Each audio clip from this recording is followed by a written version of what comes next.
Episode 4. The atmosphere was suffocating in the reception room. Newton held his cane as he sat down with the help of his secretary and his son. However, his expression was sullen.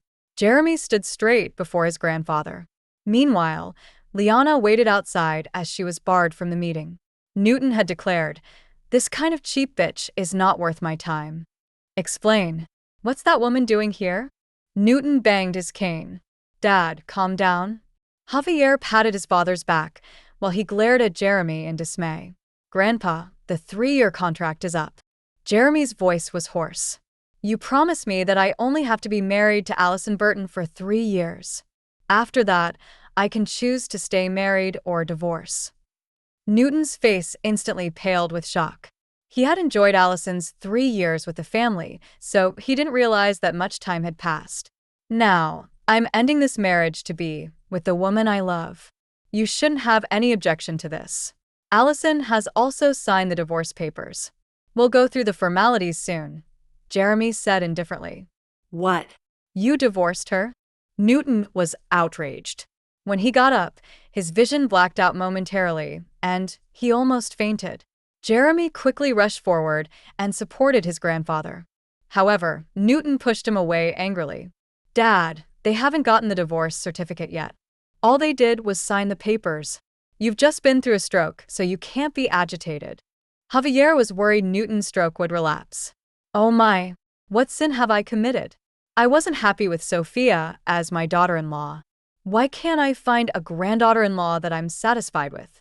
Jeremy stood there awkwardly with his hand in midair, while Javier was conflicted. "I want Allison. Get her back. If you divorce her, I won't have any appetite to eat.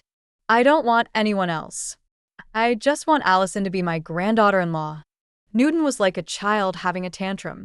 "Jeremy, call Allison over to see me right now." Newton urged him. "Grandpa, it's useless. Even if I call her over to spend time with you, our marriage has already ended. There's no way it will continue." Jeremy felt it was better to have a clean break. As time passed, they would soon forget about this. Newton started to twitch and fell backward. Jeremy and Javier were both frightened by this.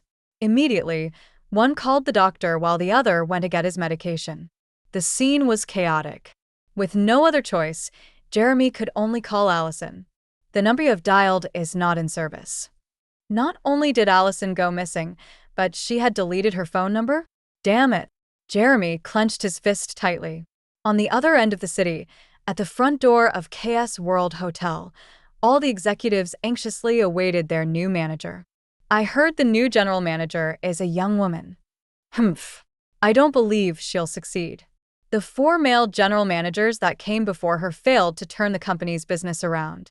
They have either been moved to other branches or resigned. Do you guys really think she could change the situation? I heard she's Mr. Taylor's daughter. Mr. Taylor has so many wives. She might be the illegitimate daughter who isn't valued, right? Otherwise, why would he send his precious daughter to clean up this mess?" The crowd snickered. "She's here. The new boss is here." A Rolls-Royce came to a stop at the entrance, followed by several Maybachs, creating a spectacular scene. The executives were silent when they saw the 9999 car plate, and no one dared to breathe. When the car door opened, black high-heeled shoes with red bottoms caught their eyes first. They were frightfully tall. Then, a woman with a beautiful figure and long, flowing hair walked out of the car. She was stunning, and her expression was bold. No one dared to look at her directly. "Hello, everyone." Alyssa smiled. Her beauty was out of this world. "I'm your new general manager. However, I'm not an illegitimate daughter. Sorry to disappoint you." The people who had said that became terrified. Just moments ago, Alyssa had hacked into the hotel surveillance while she was in the car. That was how she heard the executives talking behind her back. How dare they say that? You're the Taylor family's only daughter, and the daughter of the first wife. Are they out of their minds? Alyssa's secretary, Sean Lynch, was furious. "Come on. That mindset is old-fashioned. Who cares about whether I'm the first wife's daughter? I don't care, so why should you bother?" Alyssa narrowed her eyes and pinched Sean's face. Instantly, the young secretary blushed. Alyssa, you're the future president of KS Group. Can you at least act with dignity? Don't tease Sean. Jonah frowned slightly. What's the matter? Big bosses are allowed to tease their female secretaries. Why can't a female boss touch her male secretary's face? Alyssa snickered. It's his honor to be touched by me. Jonah shook his head, his eyes showing only love and tenderness. Soon, the executives surrounded Jonah and Alyssa. Michael Grant, one of the VPs, took them to the VIP elevator, but Alyssa said, I want to take a look at the restaurant first. She didn't beat around the bush, and her first objective was to observe this hotel. Terrified, Michael brought them to the buffet restaurant. Jonah remained silent as if he was invisible and allowed his sister to do whatever she needed.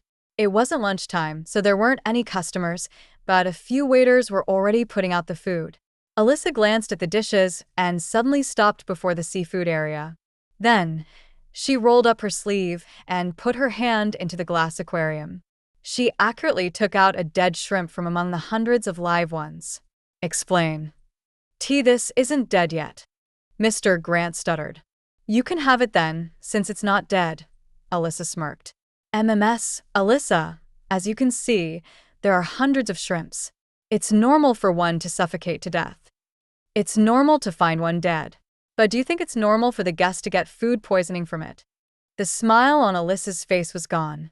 Also, there are a total of 356 shrimps here. I took a rough look, and 5 were dead. There are around 30 shrimps that are on the verge of death. I'm not sure what the guests who paid $300 to eat here would think, but if it were me, I would have blacklisted this hotel forever. Handle all the ingredients from the seafood area properly, and change the suppliers. If I see another dead shrimp at lunch tomorrow, I'll let you have a taste of it. Michael almost fainted while the other executives were stunned by what happened. Only Jonah and Sean knew that Alyssa had a photographic memory. She once helped the police solve a case because of her keen eyes. So a few shrimps was a piece of cake for her. When they reached the guest rooms, Alyssa took a white handkerchief from Sean and wiped it gently across the wall and a picture frame. The cleaning is not done well, there's dust. Redo it. The executives complained in their hearts. I know you guys are secretly cursing me, thinking that I'm being excessive and nitpicky, right? Alyssa looked calm, but her tone was serious.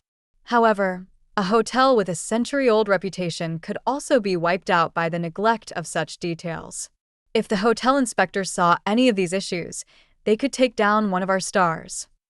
Then, she glanced at Sean. He understood what she meant and ordered, open up the room. The manager of the housekeeping department quickly did as told. In the past, they would clean a few rooms just for show during inspections by higher-ups. However, Alyssa went against their expectations. Alyssa walked into the room and took a look at the bathroom first. Next, she sat on the bed. Instantly, her delicate face turned cold. However, she remained silent and ended her inspection. Full story is available at novelpalace.com. Click the link in the comment section to get it free.